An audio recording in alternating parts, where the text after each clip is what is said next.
سب سے پہلے بات کریں گے بانی پی ٹی آئی کو اڈیالہ جیل سے شفا انٹرنیشنل اسپتال منتقل کیا جائے گا یا نہیں۔ حکومت کے پاس 3 گھنٹے سے بھی کم وقت باقی، وفاقی پولیس کو الرٹ کر دیا گیا، نفری کو پولیس لائن ہیڈ کوارٹرز میں تیار رہنے کا حکم دے دیا گیا۔ آئی جی اسلام آباد دیگر اعلیٰ پولیس افسران کے سماعت شفا اسپتال پہنچ گئے۔ ذرائع کے مطابق شفا اسپتال کے ایک حصے کو سب جیل قرار دیا جائے گا اور مشاورت مکمل ہوتے ہی چیف کمشنر نوٹیفیکیشن جاری کریں گے۔ تحریک انصاف نے بھی کمر کس لی ہے۔ بانی کو اسپتال منتقل نہ کرنے کی صورت میں تحریک انصاف نے بھی توہین عدالت کی کارروائی کی تیاری کر لی ہے۔ سپریم کورٹ نے بانی پی ٹی آئی کو اسپتال منتقلی کے فیصلے پر نظر ثانی کی حکومتی درخواست اعتراض لگا کر واپس کر دی تھی۔ اعتراضات دور ہونے کے بعد نظر ثانی درخواست دوبارہ دائر کی جائے گی۔ بانی پی ٹی آئی کی نجی اسپتال منتقلی کے معاملے پر وفاقی وزیر داخلہ محسن نقوی نے وزیر اعظم شہباز شریف سے بھی ملاقات کی ہے۔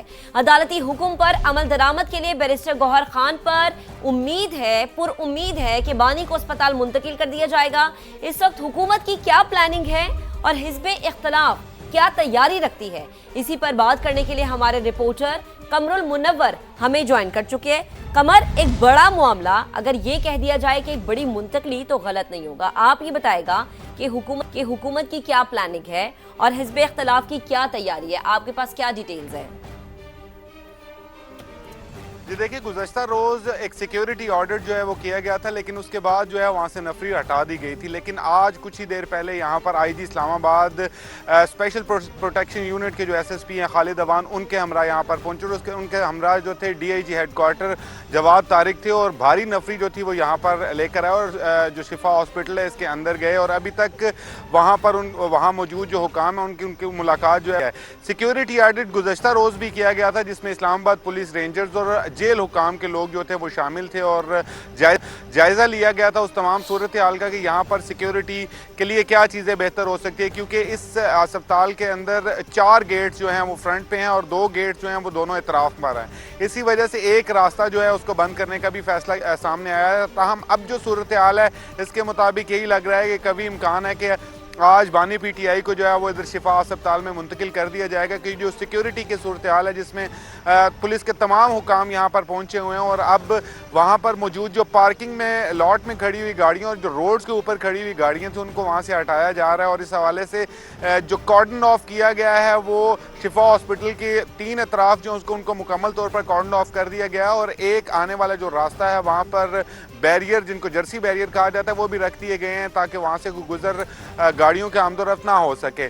جو سیکیورٹی آڈٹ کی رپورٹ گزشتہ روز دی گئی تھی اس میں یہی کہا گیا تھا کہ کس جگہ سے کن حکام سے ملاقات کی گئی، رینجرز، اسلام آباد پولیس اور جیل حکام کی، اور ان کی رپورٹ کی روشنی میں آج دوبارہ جو ہے یہ آئی جی اسلام آباد خود یہاں پر آئے ہیں، جن میں ان کے ہمراہ حمزہ ہمایوں جو ایس ایس پی جو اے آئی جی ہیں وہ بھی ان کے ہمراہ ہیں۔ تاہم اب دیکھنا یہ ہے کہ کس وقت تک یہ تمام انتظامات مکمل کر لی جاتے ہیں، لیکن ابھی کی جو صورتحال ہے اس کے مطابق یہی لگ رہا ہے کہ آج 12 بجے سے پہلے جو ڈیڈ لائن ہے اس سے پہلے بانی پی ٹی آئی کو یہاں پر شفا اسپتال میں منتقل کیا جائے گا، کیونکہ آنے اور جانے والے راستوں پر اب مکمل طور پر جو ہے وہ بیریکیڈ لگا دیے گئے ہیں تاکہ یہاں سے گزر جو آمد و رفت ہے وہ نہ ہو سکے۔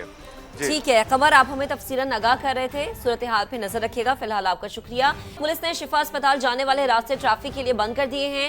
شفا اسپتال کے ارد گرد سیکیورٹی کے سخت انتظامات ہیں۔